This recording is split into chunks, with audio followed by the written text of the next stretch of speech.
Professor Kishingong Samtinji,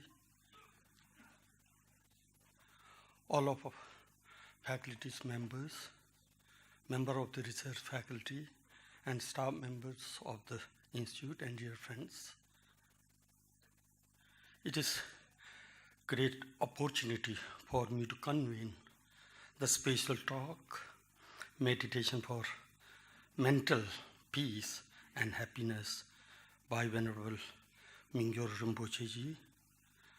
Rinpoche Ji is an international well-known Buddhist meditation master, author of many well-known international best-selling books on the Buddhist meditation. And under his guidance, there are hundreds of Buddhist meditation centers all over the world with thousands of followers. Although Rinpoche is very well-known Buddhist meditation master who need not to be introduction. In case there are some who don't know him very well, I will present here a very brief biography of the Rinpoche Ji. Mingyur Rinpoche Ji was born in Nubri, Nepal in 1975. At the age of 3, he was recognized by Gyabje Dingo Khyentse Rinpoche as the incarnation of Yongye Mingyur Rinpoche, who was the great Tibetan yogi. From an early age, he showed great aptitude in his studies and mastered all the 5 main branches of the learning in the Tibetan Buddhist tradition. In addition to his studies, Mingyur Rinpoche has completed several long periods of the personal retreat and has continuously received teachings and instructions from many great masters, including his father, the renowned Dzogchen master, Tulku Uryen Rinpoche Ji, Tai Situ Rinpoche, Salje Rinpoche, and Nyoshi Khen Rinpoche. He has traveled several times to the West, including visit to France, America. Giving the teaching and retreat, Rinpoche teaches with a remarkable depth and scholarship. In early June 2011, Mingyur Rinpoche left his monastery in Bodh Gaya, India, to begin in the period of extended solitary retreat. He returned in November 2015 and currently teaching his monastic and Western students living around the world. We are indeed very fortunate to have the Rinpoche Ji come here on our invitation and accept our request to give us a talk on meditation for mental peace and happiness. Thanks you very much, Rinpoche Ji.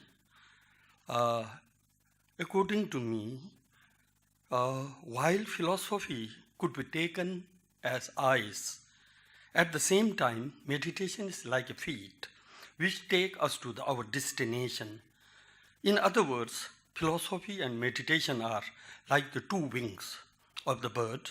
Without these 2 wings, it is not possible to proceed toward the nirvana from the samsara. Therefore, thank you very much, Rinpoche Ji, for giving us some of your precious time. We are indeed very grateful to you for the coming here to kindly coming to our institute. First of all, I would like to our Honorable Vice Chancellor Kishingong Samtinji to formally welcome Rinpoche Ji.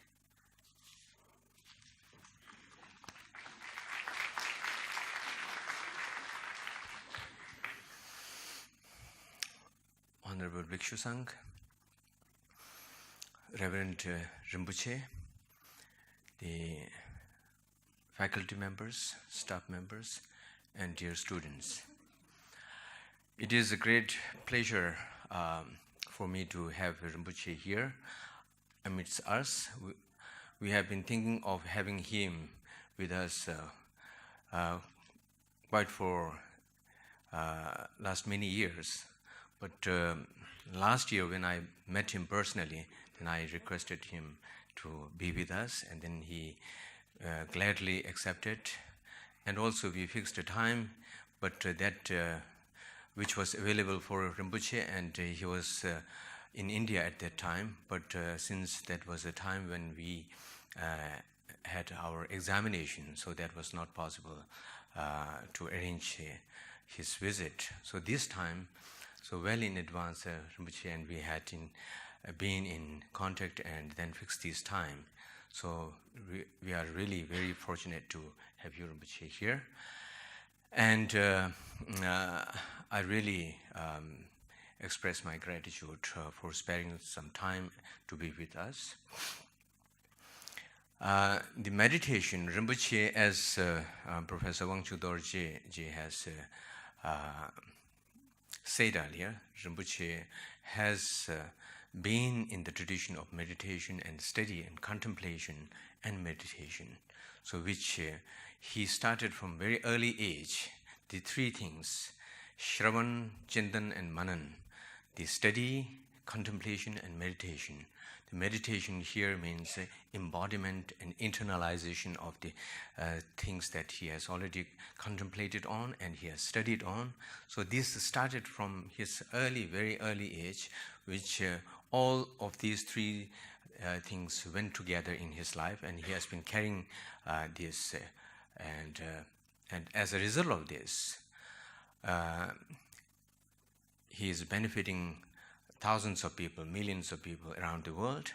So this tradition, as we know, is from the Tibetan Buddhism, which again is traced back to the ancient Nalanda, Vikramashila, Takshashila tradition, in which there is a very rich scholarly tradition of exploring the realities, not in the sense of just having kind of mystic feelings and then kind of just simply confined to belief system, but exploration of reality of external world, exploration of reality of inner world, internal world, and particularly the system of mind, which itself is so complex and so deep and so mysterious that apparently most of the 99.9 people are acquainted with the external world but not acquainted with the internal world.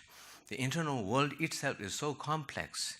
In fact, the internal world is more complex and more deeper and profound than the world we encounter with our senses.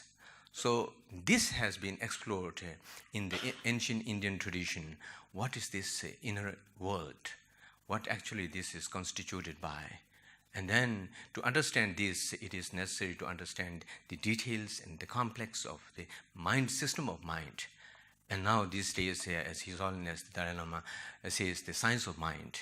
And actually the modern science is more kind of dedicated towards the science of material world, whereas the ancient Indian tradition, and particularly the Nalanda tradition, has been focusing on the exploration of the inner world, particularly the mind, the mental world. And as a result, they have been able to find out the details to such extreme units of the mind and then to work on them. And that is how there is not only the system of mind is explored, but also how to train those mind, how to train the mind and how to cope with those negative mental states, and how to, how to improve and then further the positive mental the episodes and mental factors. And in such a manner, there are very extremely systematic tradition of training the mind, and then the spiritual gradual processes through which the mind can be trained and then achieve happiness. So this, the science of mind and the training of the mind through which one can attain happiness has been the greatest kind of, the treasure of the Buddhism that is preserved in Tibet, clubbed with the scholarly tradition, because these are to be studied with enormous tradition of scholarship, and then grounded on that, then there is a process of contemplation and internalization. So that is why how Rinpoche is a product of this tradition, and then since very young age he has been actively not only teaching but meditating, and then as a result of that he has been teaching to, as it has been said, teaching to millions of people around the world, and then has written a number of books. And in one of the book Rinpoche's, the subtitle is Unlocking the Secret and Science of Happiness. This is really, it is not just kind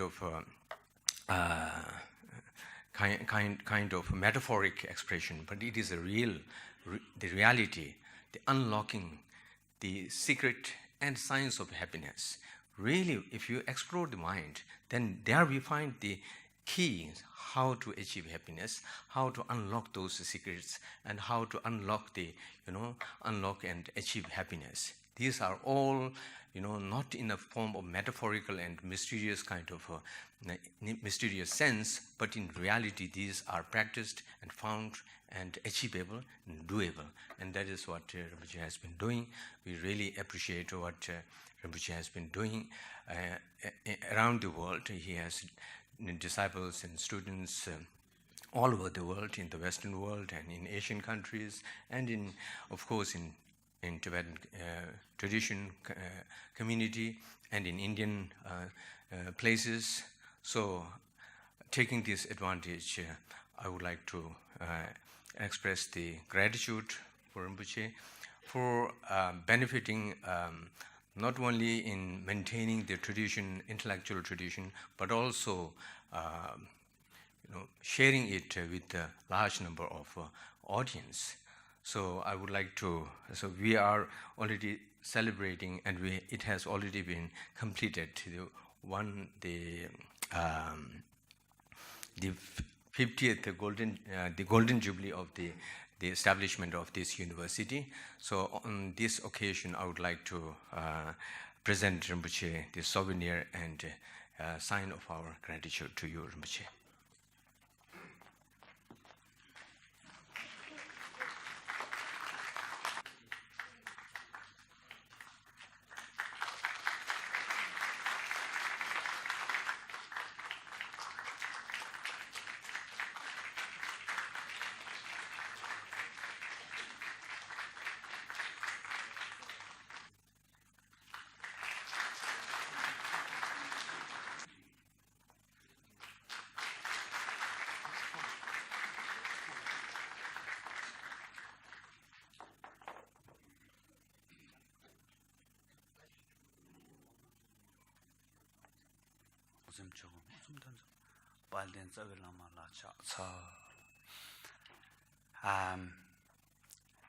I'm very happy to be here at the university today, and as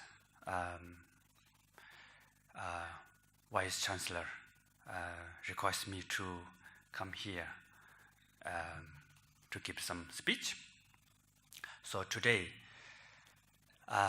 my speech is about meditation. So first, I would like to request all of us practice a little bit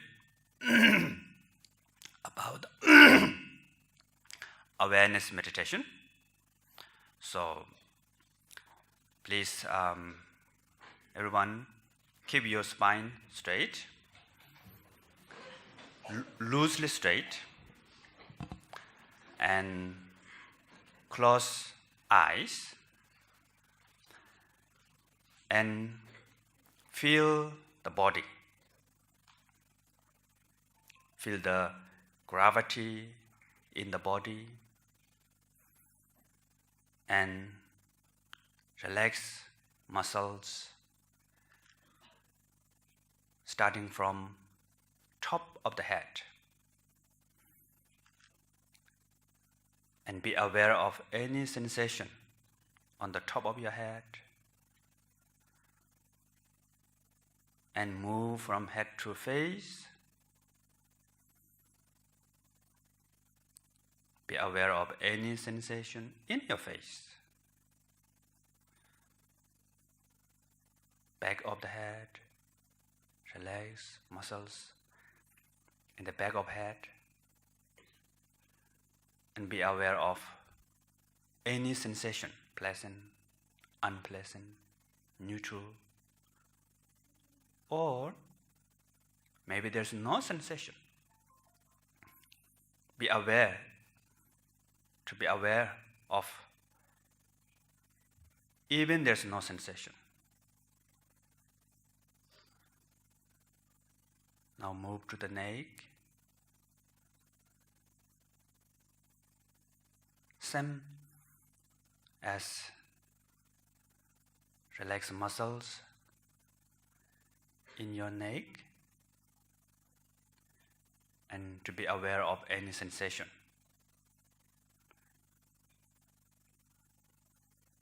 Shoulders.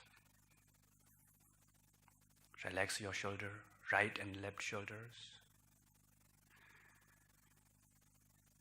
And to be aware of any sensation in your shoulder.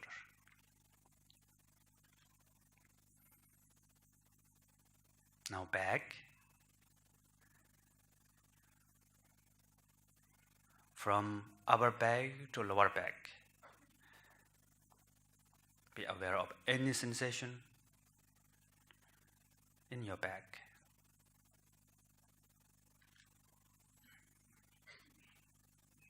Now, chest. Be aware of any sensation in your chest. Let it be. Don't try to control the sensation. Don't look for pleasant sensation. Don't avoid unpleasant sensation. Just simply observe and let it be.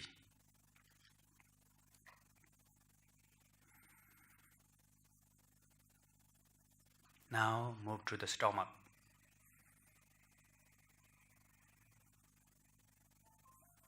Don't tight or squeeze your stomach. Relax muscles in your stomach.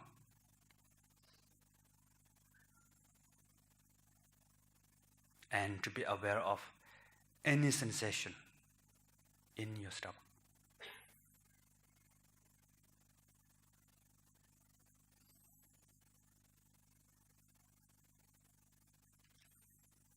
Now attention move into your legs and arms. Right and left arms. And the right and left legs. To be aware of any sensation in your arms and legs.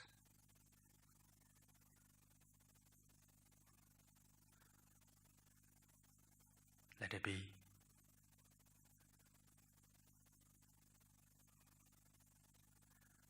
Now be aware of entire your body and watch the sensation from head to feet. It doesn't matter. Pleasant sensation, unpleasant sensation, neutral, or no sensation.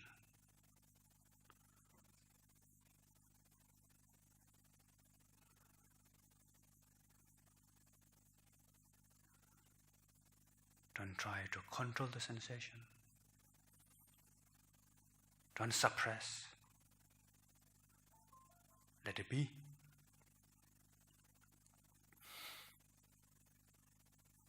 If you observe the sensation, then you are fine. All these sensations are in the awareness.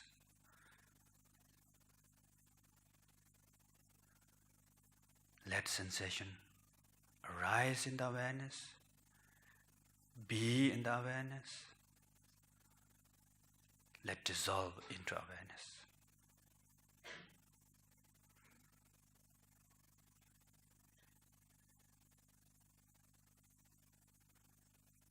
Be yourself, be free.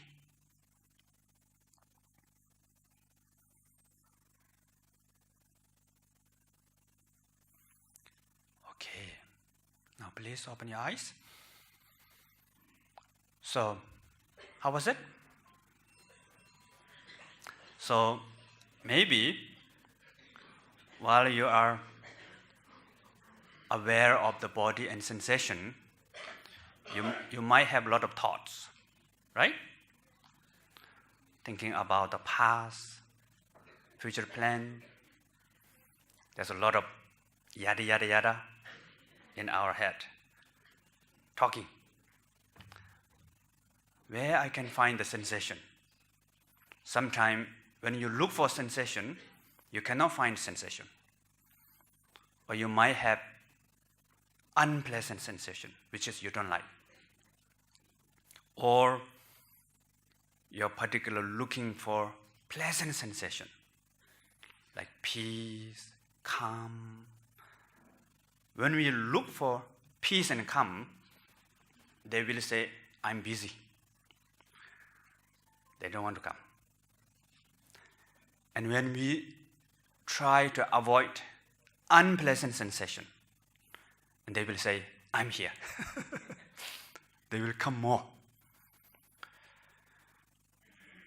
Same as thought. So we have a lot of thought. And when we say, don't think, then we think more. Right? But when we need to think, oh, now I have to study. Okay. Then our mind becomes blank. Especially when you do exam, right? Very important moment. Okay, today I memorize all these things and I have to give all the answer. So pen and paper, and mind become blank. And after finish exam, when you go out, oh, I remember the answer. So that's what we call our mind is like crazy monkey. Our mind is not pliable, walkable. And the most of the time, our mind does the opposite. Right?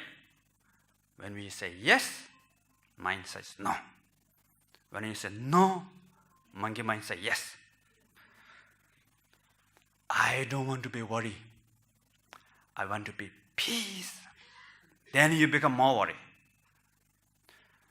Okay, from today on, I want to be nice, kind, with big smile. But then, if you met your friend or your colleague which is irritating you, after 3 minutes later, anger comes like bomb explosion. And then you may express maybe not nice word or not nice attitude. After you're done, you regret. Oh dear, I shouldn't do that. So that is the causes of suffering. The base of suffering is ignorance. And then from ignorance, there's aversion and craving. So it's like if you want to drive a car, first you have to own the engine, right? So engine like ignorant. Then we have accelerator and brake, like aversion and craving, attachment. So through that, then we will have suffering of samsara, car of samsara. And this go on. So as Vice Chancellor mentioned about that, there's a lot of great things within us, within our mind that we can explore, that we can discover. There's unlimited discovery within ourselves. The inner world is more interesting than outer world. So we have awareness, we have clarity, we have mindfulness, we have wisdom, we have love and compassion, we have skills, capacity, so many things are within us.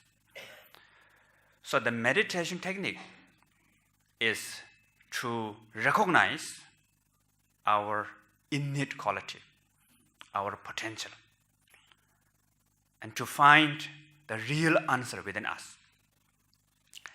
As Buddha Shakyamuni seeking for great answer. He was a king, right? The prince. So, although he has luxury, palace, nice parent, wonderful life, but he felt that something is missing. Then he went to search the answer. He learned so many different philosophy and different tradition of meditation, but still didn't find answer. And he even did 6 years of meditation. In the end, he went to Bodh Gaya and sat down under Bodhi tree and let go. Let go of all the philosophy, all the meditations. Let be as it is, as it is. Then he found a great realization, great answer. The answer is, everything is there. You don't need to look somewhere else. Yeah. So, therefore, for the meditation, there are many different levels of the meditation. The first meditation is what we call karma-biting meditation, shamatha. And for that, the first important is we have to recognize awareness. So what we call the essence of meditation is awareness. So what is awareness? Awareness meaning knowing.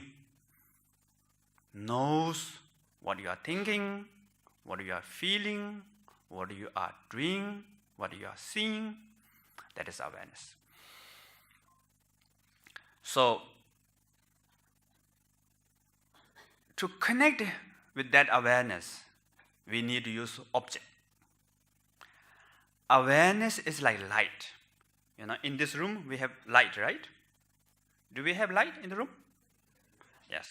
Can you see the light? You can see light, right? You can see light on my face, on the wall, on the ground, on the ceiling. But it's not so easy to see light in the empty space, isn't it? Not so easy, although there's light. So therefore, the nature of this, our mind, is shunyata. There's a lot of great, which is emptiness. There's a lot of great qualities are there, but at the beginning, not easy to grab that. So we need to use support. We can see light on the wall, so we can connect with the awareness through object, through breath, the breathing meditation, anapana, or through sound, and just what we did is through sensation with the body, right?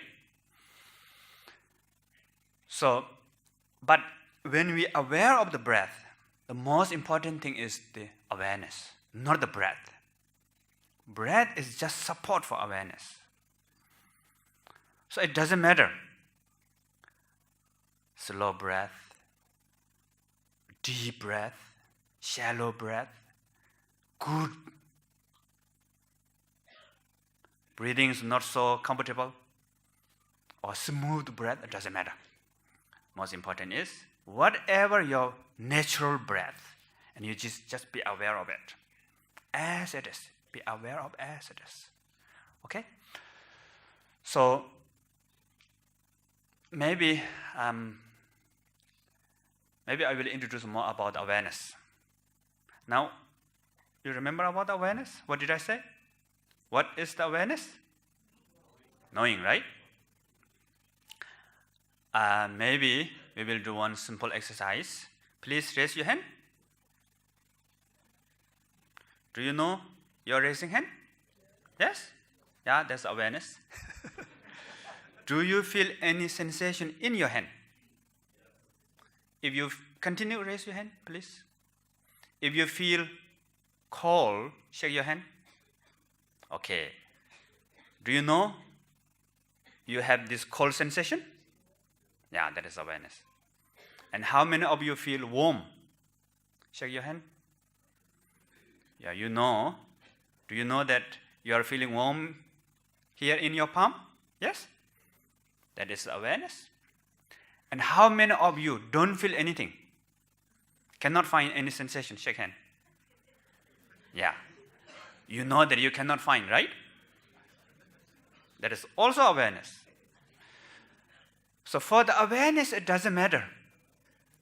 Warm, cold, no sensation, it doesn't matter. Continue, raise your hand, please. So, now, how many of you have pain here? Okay, that is unpleasant sensation. So do you know that you are having pain? Yeah, that's awareness.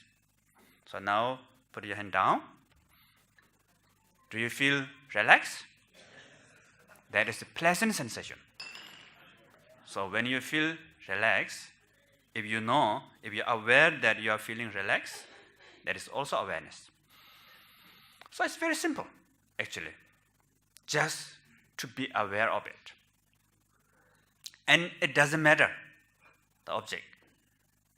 Cold, warm, neutral, or even there's no sensation.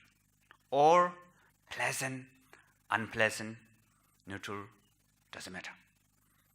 Just to be aware of it. Okay, so now there are few different types of meditation technique. At the beginning, we need to begin with some objects. So, few choice. One is breathing.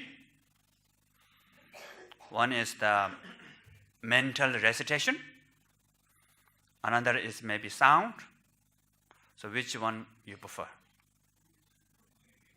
Sound, raise your hand. Okay. Breath. Mental recitation. Okay. Breath. So, how many of you breathing right now? Raise your hand. Of course, right? Do you know you are breathing? Yeah, that is awareness. You are aware of your breath right now. Very simple. That's all. So just simply be aware of your breath. So breathing in, breathing out. 1. Need to count. So in the Abhidharma Kosha said first step of the breathing meditation is just count.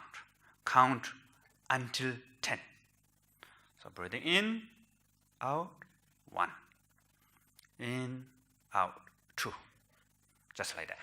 So now we're going to practice this together. And the meditation posture, there are many, normally what we call 7-point Vajrayana posture. But make it simple, only 2. So first is keep your spine straight, all the way to head.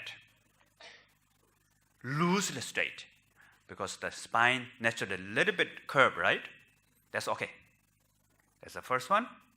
Second, relax your shoulder and the arms, legs, the relaxed muscles in your body. as it is. Okay, now please keep your spine loosely straight and balance your feet. You are sitting on the chair. Touch both of feet to the ground. Balance. And now please close your eyes and feel your body. Feel the gravity in your body. And scan your body from head to feet. Same as before. Observe whatever sensation there in your body. Pleasant, unpleasant, neutral, it doesn't matter. Just simply to be aware of it.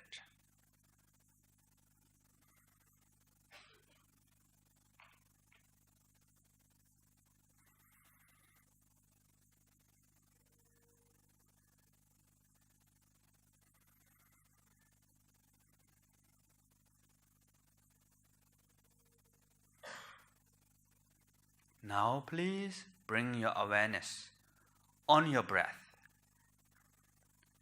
Be aware of your breath.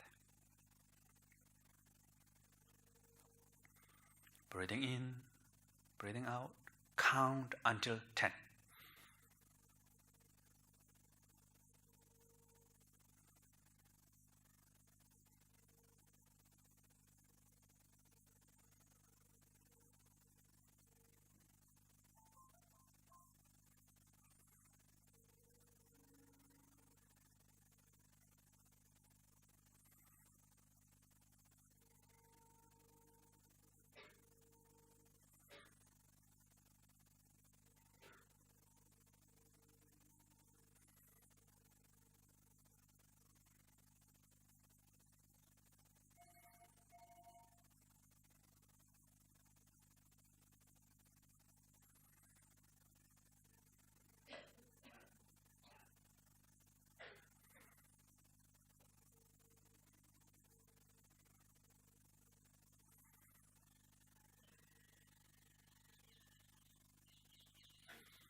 Okay, now please open your eyes. Okay. How was it? How many of you finished 10? Raise your hand. Great. And how many of you count less than 10? Raise your hand. Yeah. So there are many different breathing styles. Some of you, the style of your breath is deep, so very slow. Some of you are shallow, fast.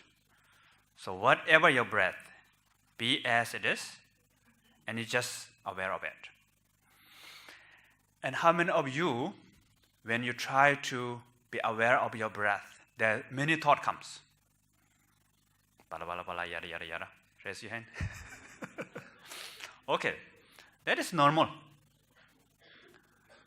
When we try to aware of breath, suddenly we hear some sound, phone ringing, or the coughing, or about your past exam, or that exam went well, or the future, what should I do tomorrow? Soon we will have lunch. I'm a little bit hungry. So that's normal. But important thing is check that whether you are still remember your breath or not. Don't block this thought. You don't need to block. If you still remember your breath, you're okay. So many people has misunderstood about the meditation. They think meditation meaning think of nothing. So then when you focus on the breath and you're looking Did I thinking anything else? Try thinking anything else? Oh, lunch is coming. No lunch, no lunch. Then you forget your breath. So if lunch appear in your mind, let it be. Let lunch come, let lunch go. But the important is, don't forget your breath. Back to the breath again. Sometimes you can aware of the breath, and the image of lunch comes as like background. Breathing in, breathing out. Chawal dal, right? Chawal dal comes, goes. Oh, it's okay. If you still remember your breath, let it be. Don't block. You cannot block. Impossible, right? Should we try? Maybe we will practice one special meditation, a meditation about chawal dal. Try, okay. So this meditation has special rule. For 1 minute, we're going to practice this meditation for 1 minute. You are not allowed to think of chawal dal. For 1 minute. No chawal dal. Okay? So please keep your spine loosely straight. And now please close your eyes. And I will say 1, 2, 3. When you hear 3, no chawal dal. So first scan your body. Relax muscles in your body. And to be aware of sensation from head to feet.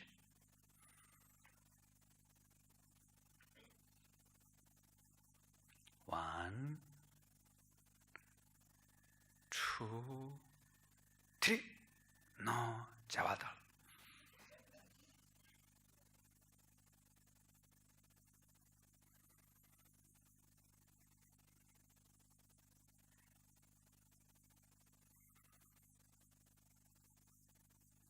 Don't think that I cannot think chawal dal, Then you will think more.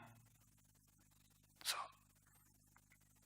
if you think chawal dal 1 second, you will lose this meditation. So, be careful.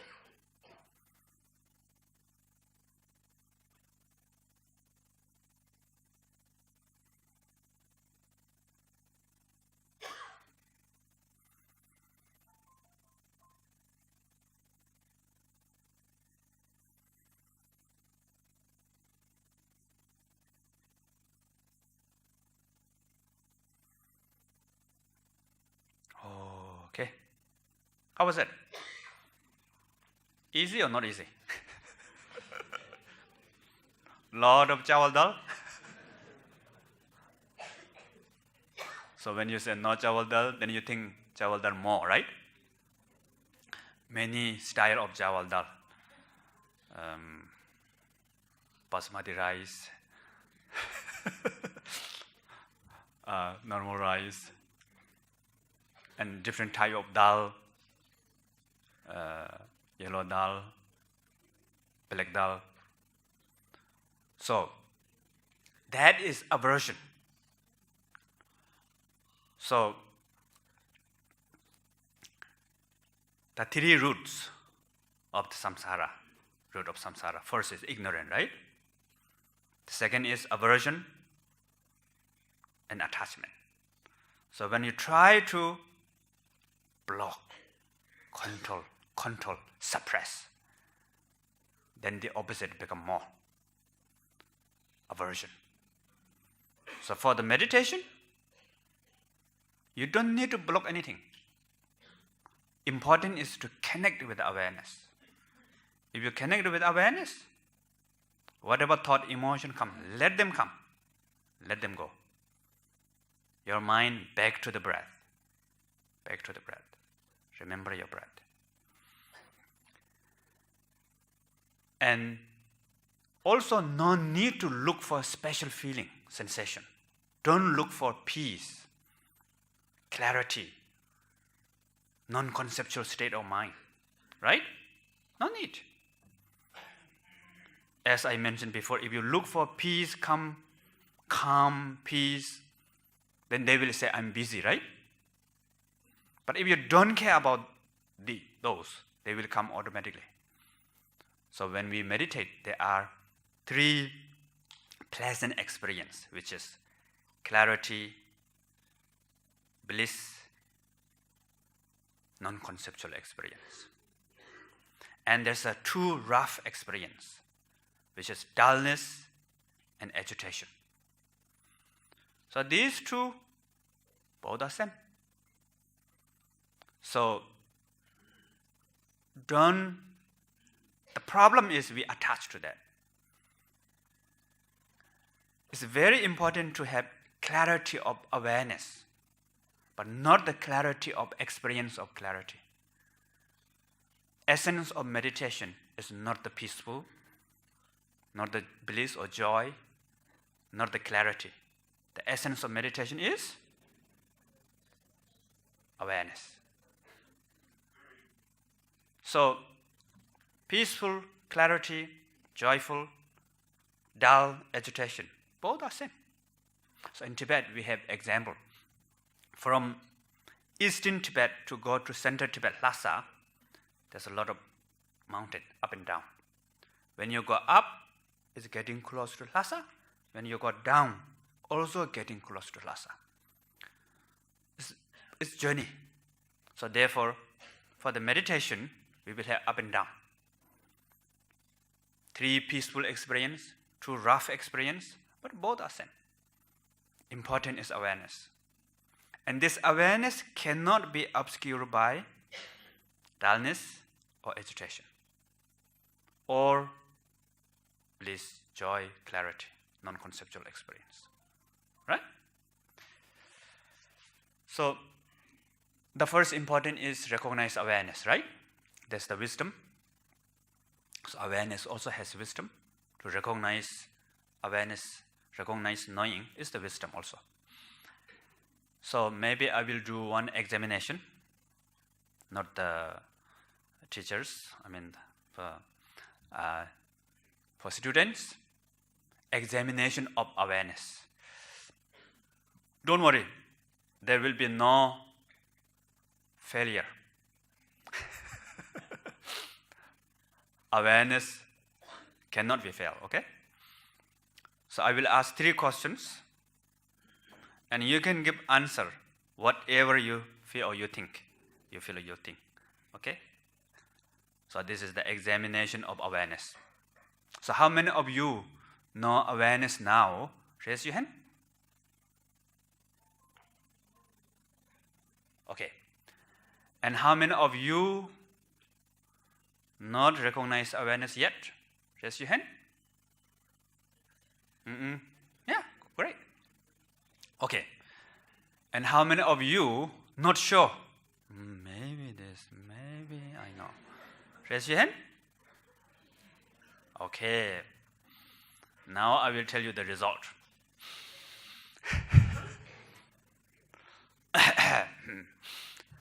Should I tell you or not? The result is all of you are pass. I told you that there's nothing, no one will fail, right? So all of you are pass. How did you pass? Of course, those who said, yes, I know awareness, of course you pass, right? And those who said, I don't know awareness. Do you know that you don't know? If you know that you don't know awareness, that means you know awareness. Isn't it? I don't know awareness. This is why you're raising hand. Otherwise, you cannot raise your hand. And those who said, oh, I'm not sure, maybe I recognize, maybe not. Do you know that you're not sure? If you know you're not sure, that means you recognize awareness. You are aware that you are not sure. So, awareness is like what we call like ocean. Thought, emotion, feeling, perception is like a wave of the ocean. So, awareness is always there. but we need to recognize.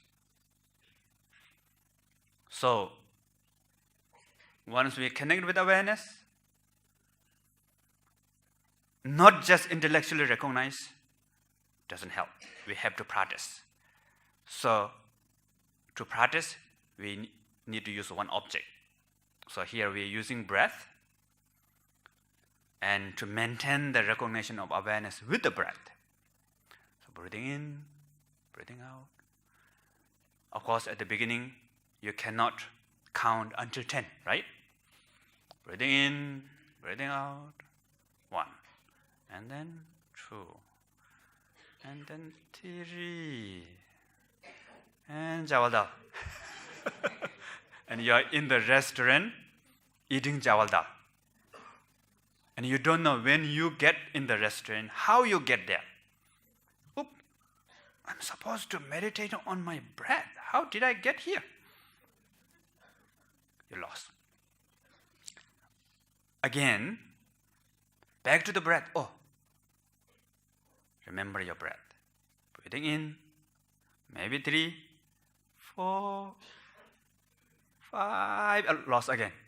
Jawal dal. Or go to the past, go to the future. Oh, again, back to the breath. Then slowly you can count until 10. So when you count until 10, stop a little bit. And again count from 1 to 10, again stop. So when we try like that again and again, then our mind become more pliable, walkable. So the goal of meditation, special shamatha meditation, is to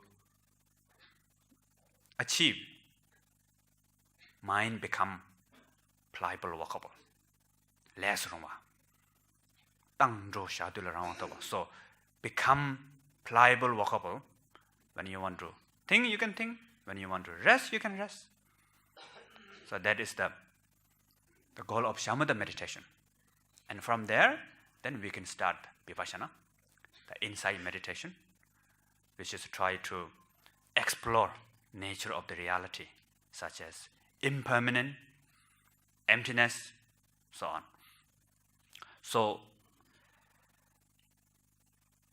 as I mentioned before, all the answer is here with us. So, awareness is great gift. And we all have this awareness. Doesn't matter who we are. And this awareness is with you all the time, isn't it? So important is we have to recognize. We have to discover this. And we need to maintain that recognition with the object first. So that's the meditation. So I will stop here and open for Q&A, question and answer. And if you have any question special related with your own experience when you meditate, how you understand or not understand, or focus more on the experiential part, okay? So, welcome. First of all, I thanks very much for VC and other concerned persons to organizing these meditation sessions. When Rinpoche talk about the Nam Nang Chodun, the 7th posture of Bodhicharya, where we meditate, there we find that the focus of your eyes should be on the tip of nose. On the basis of my personal experience, actually I involved in meditations in 2011, but it was not according to Mahan traditions, it was according to Theravada traditions, I guess, in Sarnath Goenka Center. The reasons of closing eyes while we meditate is to escape ourselves from distractions.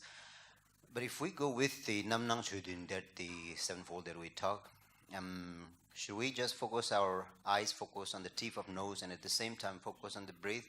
Or should I just focus on the tip of nose or breathing? Focus our eyes on the tip of nose, but mentally focus on the breathing?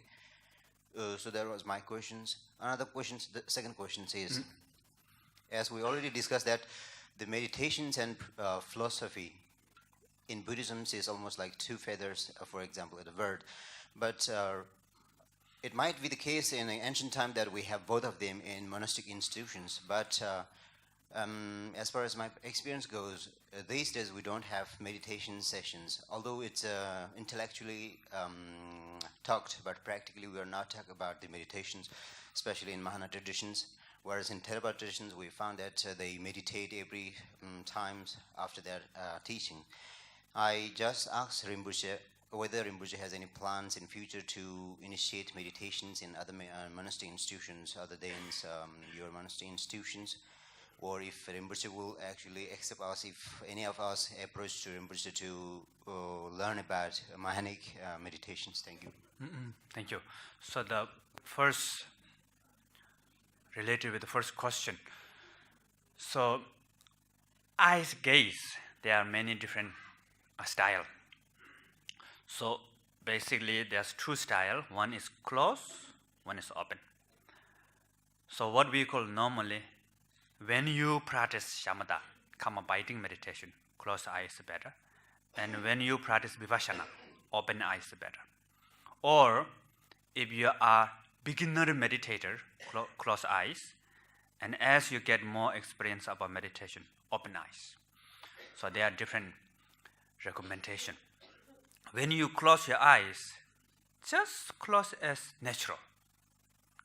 Like when you go to sleep, you close your eyes, right? You don't need to close particular way. And when you open eyes, there are three cases. The common one is, as you mentioned, looking tip of your nose. But it doesn't mean you cross your eyes and to find your nose. Not like that. If you do that, then you see double everything, like this. And forget about the meditation. You also become like that. So the main meaning is almost like you're focusing on the space in front of your nose. Here, the space. So when you open your eyes, your mind focus on the space, then your eyes gazing become more open. Little bit blur, but more open, spacious. Not particular looking at one object. But again, don't look at the one object. Don't look at the one object. Then you will see object, Same as like Jawaldal. No Jawaldal. No Jawaldal. Focus on my nose. Focus on my nose. Then you cannot find your nose. So, most important is relax. And if you don't know how to focus on the tip of nose, don't care. Just look at the object, doesn't matter. Look a little bit downward. That's the first. Second is straight. Third is a little bit upward. Especially if you feel dullness. When you feel dullness, meaning sometimes when we meditate, we feel like unclear, sometimes sleepy, and that time you have to look a little bit upward. Not too much like this. A little bit. Or when we feel agitation, lot of thought, think a lot, Sometimes when you begin to meditate, what we call waterfall experience, which is we feel like thoughts are getting more. Oh, my mind become worse than before. What happened? I'm thinking a lot. Before, I don't have so much thought like this. That is a good sign. What we call waterfall experience. For example, normally when you see the muddy river, when you look at the muddy river, you cannot see fish. But then the river become more calm and clean, you will see a lot of fish in the river. You might wonder, wow, so many fish are here, where they come from? But actually they are there. So same like that. When we begin to meditate, our mind become more calm and peaceful, we will begin to recognize so many thoughts. So if you feel this agitation, like your mind become wild, a lot of thought, emotion comes, eyes gaze, look down. Or sometimes close. And then if your mind become more balanced, look straight. So something like that. But also need to change. If you look at the one eyes gaze all the time, feel bored after a certain level. So when you change your gaze, you feel fresh. And the second question about the meditation, actually in Tibet there are many meditation lineage, and many monasteries they practice, and many places they study and practice together, and they are like 3-year retreat centers also. And also nowadays, also in the my monastery, we try to follow the Nalanda tradition. So in the Nalanda tradition, a lot of scholars, they study in the daytime, and then in the evening they contemplate, in the morning they meditate. So study, contemplate, meditation together. So we try to do that. Thank you. Next.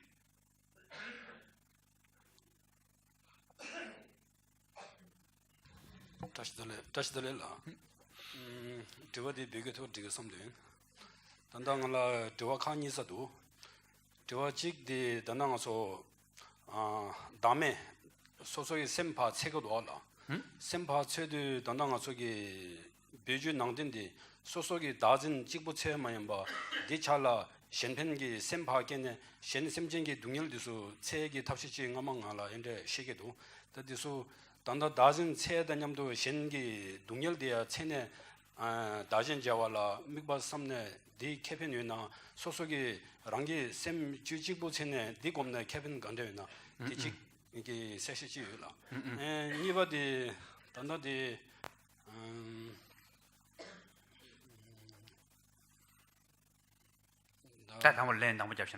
So, there are many different types of meditation. So, mainly what we call two things. Two wings of bird, which is related with the relative and absolute. And for the relative, there's the compassion, bodhicitta, there's a devotion, faith. All these are the relative aspect. Method aspect. And for the absolute is the wisdom, to know the nature of reality, which is impermanent, then emptiness. So there's different step-by-step practice. So we need both together. These are two wings of bird. So normally when we begin to meditate, first we take refuge to Buddha, Dharma, Sangha. So that is like your direction. And then develop loving kindness, compassion, and bodhicitta. And that is helps to get to your direction, help to go to the off track, bodhicitta. Then practice the main meditation. So main meditation might be shamatha or vipassana, whatever practice. Then in the end, dedicate. So we need all this combined together. 디원이버디 단당아서 곰제게로 하라. 곰제디 단당아서 인지미지 다치도 곰반 봐줘라. 르트강제 땐인데 저거이나. dimminang아서디 봐 흉내시디 지솔라디 소소기 뒤준기 같은 데서다. 지솔라 봐줘도 곰만 냠된 나와 람라 캔나 줘야지요. 와라. 디 냠된이라 인지민지 곰바 봐주디 르톨라 되네 곰녀디다 지솔라 되네 나와 람라 캔네 줘야기 곰반이라 개발을 강요했나디. So I think most of you understand the question. Should I need to repeat or not yet? So this session is English based. So I will teach in Tibetan afternoon. So the question is if you want to meditate, we have to renounce everything to go to the mountain, or we can meditate in our daily life to transform whatever comes in our life. So the answer is you can do both. The most important thing is, like right now, what we learn right now is awareness, right? And the awareness doesn't matter. You can practice awareness in the city. You can practice awareness in the mountain. So normally what we call, you can meditate everywhere, anytime, under any circumstances. So there are two types of meditation. One is formal meditation. The formal meditation is you sit on the cushion or chair, whatever, and fully dedicate time for the meditation. Not communicate with others, not look at the phone, not television. Fully time dedicated with the meditation. That's the formal meditation. So we need to have one formal meditation every day. At the beginning, don't meditate too long, because then you cannot continue. Maybe 10 minutes, 20 minutes. Best is 1 hour, but don't try to commit 1 hour at the beginning. So you can do 1 day, 2 days, then gone.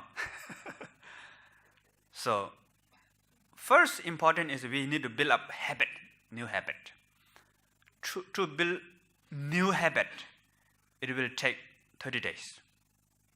So first week, okay. Second week, very difficult. Third week, okay. And the fourth week, more easy. So after 30 days later, you already have new habit.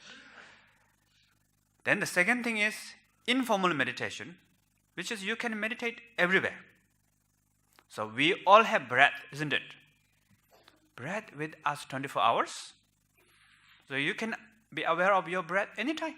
While drinking water, you can aware of your breath. Half breath, full breath, doesn't matter.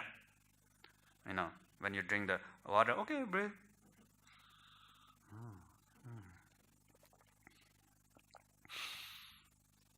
Right? Or when you study, look at the book, and time to time, watch your breath. Again, think about meaning of book. Rest your mind with the breath. That way, it's good for study also.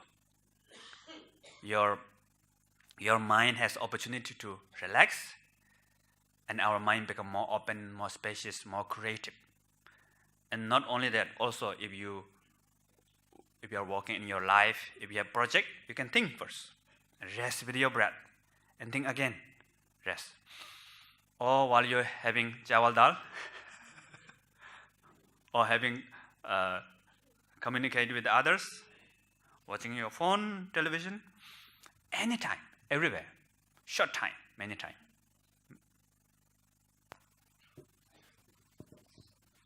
Tashdalik Rinpoche. I'm very much blessed to be here, and I have a question that Rinpoche has mentioned that there are 3 forms, like sensations coming while we are meditating. But as I believe, there cannot be a place in our body where there is no sensation, because our cells and tissues are always vibrating. I mean, always moving and vibrating. Therefore, if there is no sensation in our body, so as I believe that isn't a type of lie, because our tissues are always vibrating, and if the tissues are vibrating, then there must be sensation in our body. Yeah, good question. So the main thing is for the experiential level, at the beginning, some part of body, you cannot find sensation. So many people, especially this happens in the, so what we call normally 4 bases of mindfulness practice. Mindfulness of the body, mindfulness of sensation, mindfulness of the mind, and mindfulness of phenomena. So there are many different traditions. Each tradition, they focus many different, especially in Buddhist, they focus more about the body or sensation or something. So those people who focus on the sensation, those traditions, and they are looking for the subtle sensation, which is always there from top of your head to the feet, the subtle sensation. So if our mind can be with that subtle sensation, and eventually that really helps even dissolve the gross sensation. And these gross sensations are connected with the aversion, attachment, all this. So in the end, entire our body dissolve into the subtle sensation.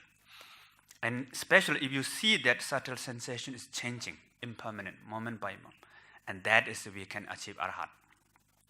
So, in that tradition, of course, a lot of emphasis about the subtle sensation. But the problem is, many people looking for that subtle sensation. Then you are become like dog chasing tail. Aversion, attachment also comes looking for subtle sensation. Subtle sensation. So, for our tradition is don't care. Most important is connect with awareness. If you see sensation, okay. If you cannot see sensation, okay. So no sensation meaning you don't see, you don't feel. Let it be like that. A very cordial welcome to you, sir. And I have this one problem for myself because I've heard that while meditation we have to focus, and then I have heard that while meditating you need to let go, as you say. But yeah, from my experience, I have tried meditating, but when I try to focus on my object, on my breathing, I get agitated, like because I cannot hold on it, so I get depressed on it. But when I let go of my breathing or my mind, when I go of my thoughts, the thoughts like they run like they are like crazy monkeys. So I find it when I think of my thoughts, because they are mostly related with the attachment and mostly like pleasure things. So I feel pleasure in thinking more of the thoughts. So how to control my thoughts?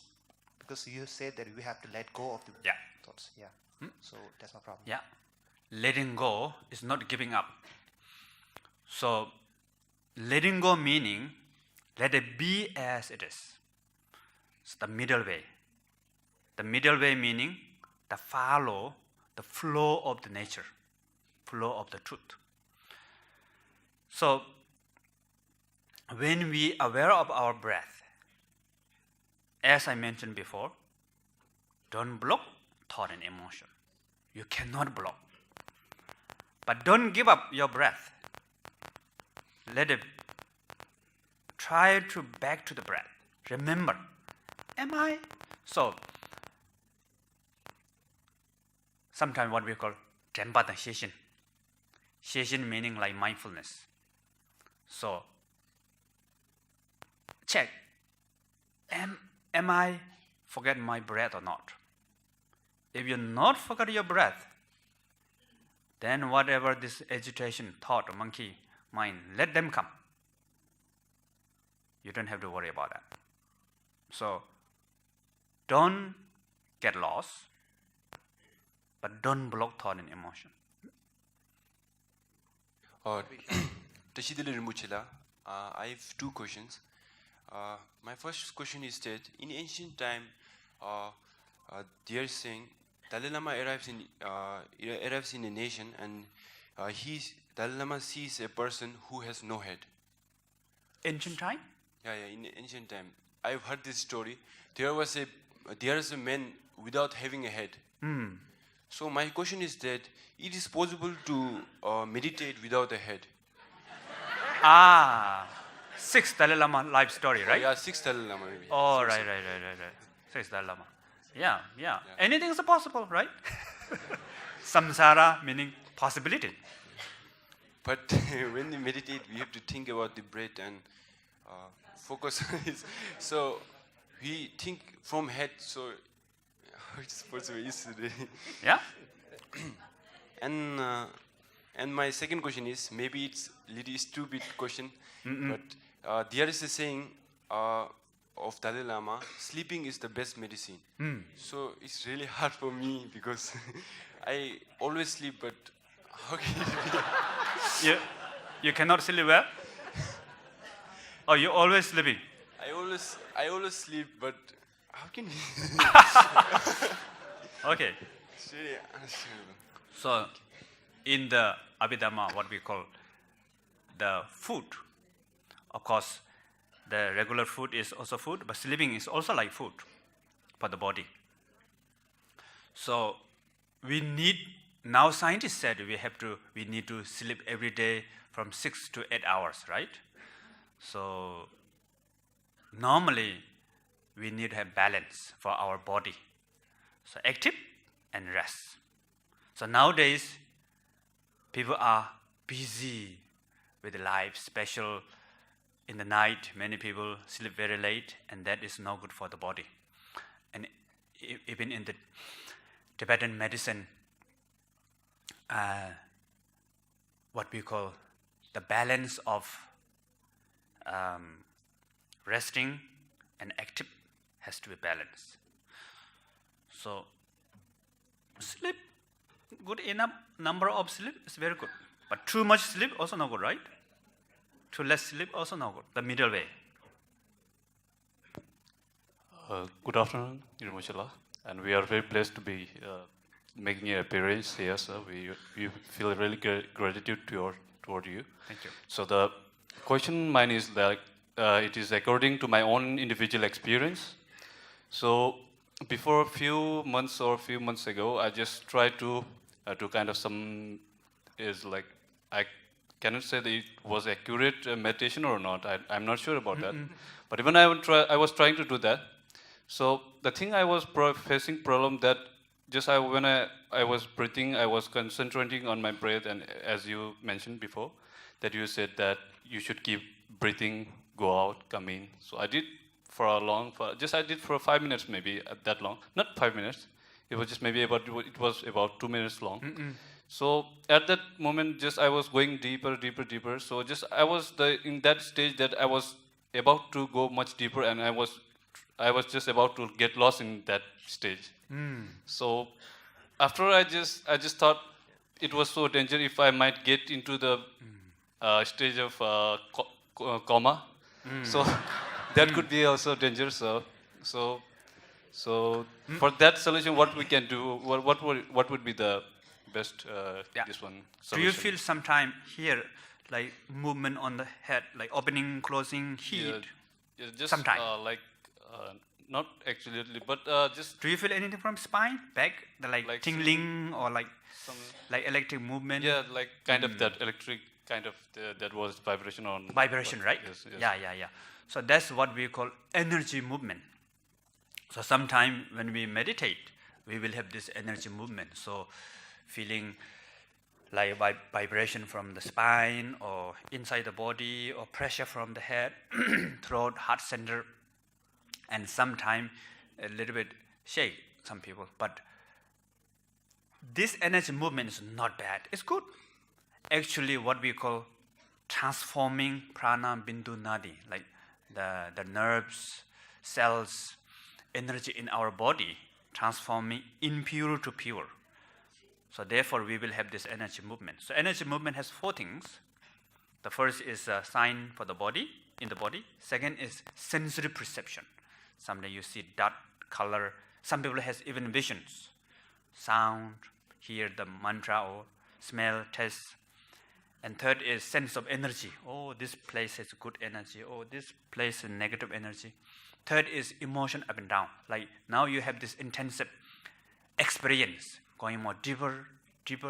In the end, you feel like almost losing yourself, right? So this is why you feel afraid. No problem, you can let it be. But the most important is try to keep connected with awareness. If you feel like deeper, in that moment, do you aware of that feeling of deeper? So if you be aware of feeling of that deepness, then you are connecting with awareness. And then whatever you feel, see anything, don't attach to that.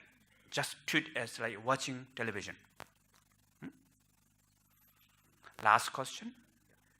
Rinpoche, my question is that when we do Anapana meditation, we have to think my breathing is going to out and in. If we think breathing is going to out and in, that mind is conceptual. I think when we do meditation, we need non-conceptual. How to think this clearly. Good question.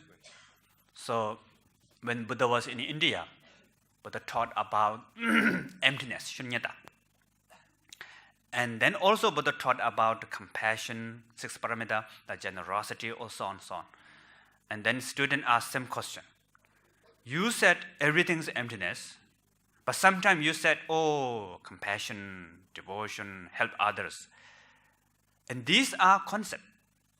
They're subject and object. So it seems like a contradiction. And Buddha said, the student was farmer. Buddha said, when you make the farm, what is the best fertilizer? Or something from the toilet, right?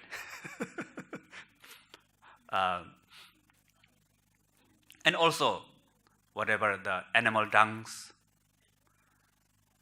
So these are dirty, but if you put into the farm, it will grow green. So, although shamatha is subject and object, aware of your breath is concept, and also relative compassion, relative bodhicitta, devotion is concept, but good concept. And from there, we will develop wisdom. So go beyond concept. Another example is Buddha said, if we rub two woods, can produce fire, but in the end, the fire will burn wood itself. So using the good relative practice can develop wisdom. In the end, you can go beyond of that also. In order to cross river, we have to use boat. But once we cross the river, we don't need boat. Just like that.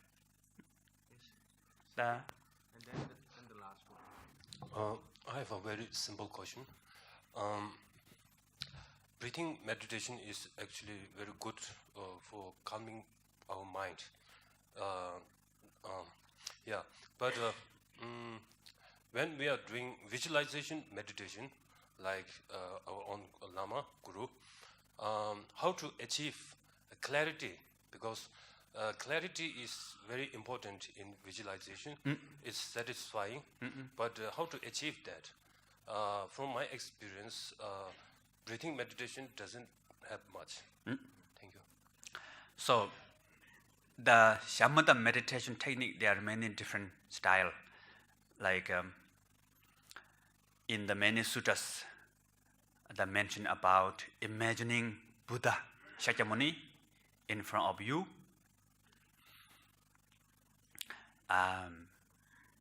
The golden color of Buddha, and you imagine the Buddha, and that is the one of the shamatha meditation practice. So, how to develop clarity, for example, especially in the tantric practice, we have to visualize Buddhas, deities in front of you, front visualization, self-visualization. So for this, how to develop clarity? At the beginning, we cannot visualize very clear, and no need to visualize very clear. The most important is, for example, if you want to imagine Buddha, just feel Buddha is there. The wisdom, compassion, and the blessings of Buddha is everywhere. There's no difference between day and night, no difference between you pray or not. So, so whoever thinking of Buddha, Buddha is just right there in front of you. So when we feel the presence of Buddha, but then there's a lot of process of this visualization, what we call yo top gom. At the beginning, move. The image will move. The color will change, shape will change. At the beginning, you cannot imagine anything. When you think of Buddha in front of you, your mind becomes blank. Nothing. Buddha, nothing. Don't give up, but let it go. The important is just feel the presence of Buddha.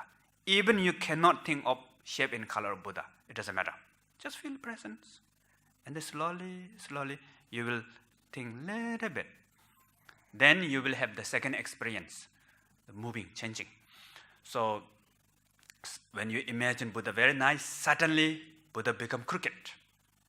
Like this, or change color. You imagine blue Buddha, suddenly become red Buddha. Or sometimes what we call think of the head of Buddha, then feet disappear. Think of feet, head disappear. So sometimes what we call so the developmental practice is not development practice, it's disillusion practice. So that's normal. But even though Buddha appear as like ghost, most important is the Buddha's wisdom is there, compassion is there. So feel the presence of Buddha. Yes, last question, please. Cannot take more because of Rinpoche time. Tashtelek, I have two questions, and I would like to ask you from maybe your experience, retreat experience, one question like this.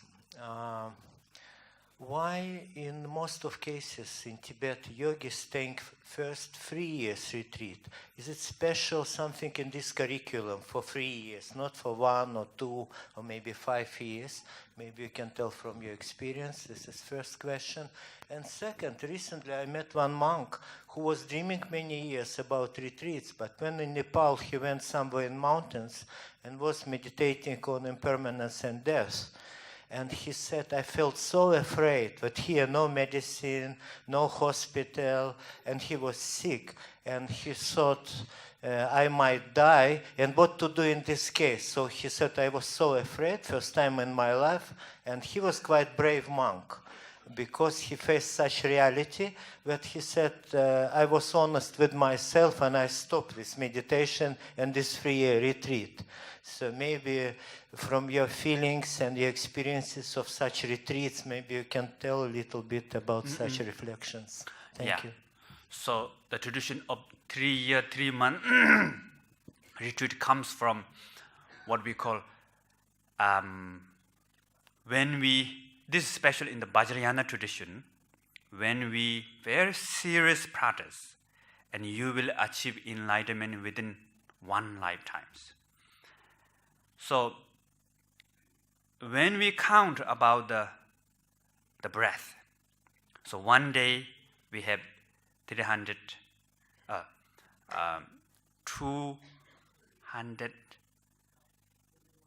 21,000, right? 21,600. Yeah. So we have 21,600 breath. So normally what we call every 32 breath, there's a half wisdom breath. So when you count this for 100 years, then that will be 3 years and 3 months and 3 up and down lunar move.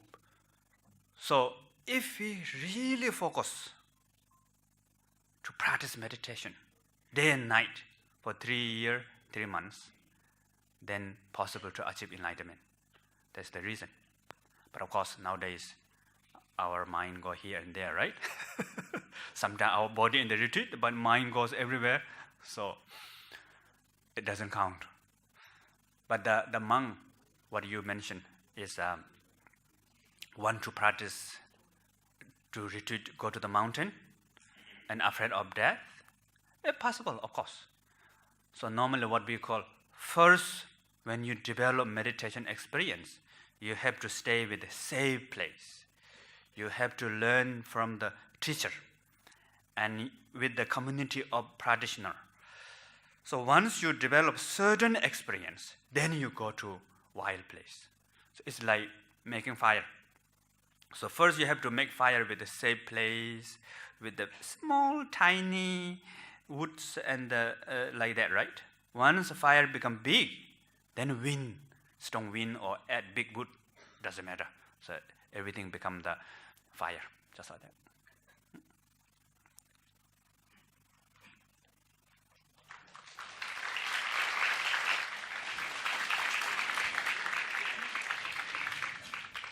Really, Rinpoche gave very profound teaching on how to tame or how to control or how to mastery on our wild mind through the different analogies and with his own experience.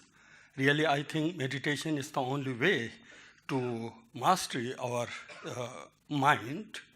So Buddha has said in the sutra, there are three unconceivable powers. Like the powers of cause and effect is unconceivable, which is of course in front of us. The diverse habitant and inhabitant is the of course result of the cause and effect. And likewise, Buddha has taught that the physics, energy has unconceivable power. Again, that is which is in front of us. We have the cell phones, we have the supersonic jets, and these all are, of course, the quality of the physics. Likewise, mind has also potential, unconceivable potential. In order to achieve that mind power or spiritual power, we need, I think, the meditation. Meditation is the only way. Of course, Rinpoche-ji have, explained very simple way, how to meditate, Of course, in the meditation, as mentioned Rinpoche-ji, awareness is the dominant factor of the meditation, He's very simple way explain, what is awareness is, very simple way. If we do try in that way, definitely we will be able to achieve in mastery in our mind, I think. With this, really, I like to thanks to Rinpoche for giving this opportunity. And last, now I request to Dr. Tashi Tsering for deliver the words of thanks. Tashila.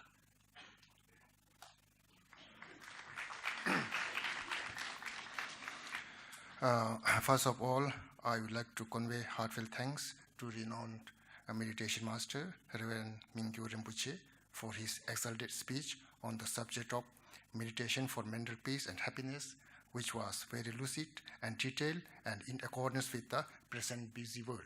Therefore, thank you very much, Reverend Mingyur Rinpoche. I also would like to convey thanks to the Vice Chancellor of the Institute, Professor Geshe-Ngawang Samtenla, for arranging this opportunity of listening, contemplating, and discussion on the exalted speech of Reverend Mingyur Rinpoche for the Institute's faculty members, research, staff, and students. Therefore, thanks to the Vice Chancellor.